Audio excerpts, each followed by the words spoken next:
ஒரு நாள் தண்ணி தன்னுடைய நண்பனான பாலை பார்க்க போயிருக்கு. பால் தண்ணிய பார்த்த உடனே என் நண்பா அப்படின்னு சொல்லி அன்போடு கட்டி அணைக்கும்போது அங்கே ஒரு ஆச்சரியமான விஷயம் நடக்குது.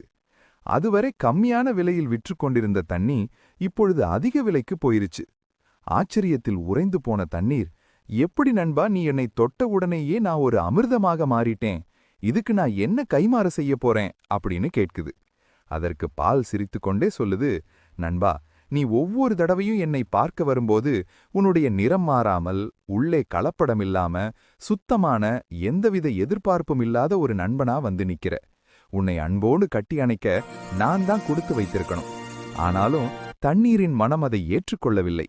நண்பா, எப்படியும் ஒரு நாள் ஒரு பாத்திரத்துல உன்னை ஊத்தி கொதிக்க வைப்பாங்க. அன்னைக்கு உனக்காக நான் நீராவியா மாறி மேலே போயிருவேன் அப்படின்னு தண்ணி சொல்லும்போது பாலின் மனசு உடைஞ்சு போச்சு. அப்போ பால் சொல்லுது, நண்பா, உன்னை எரித்த நீராவியா மாத்த நிலைக்கும் அந்த நெருப்ப நான் பாலா பொங்கி அணைச்சிடுவேன். இதுதான் உண்மையான அன்பிற்கான அடையாளம்.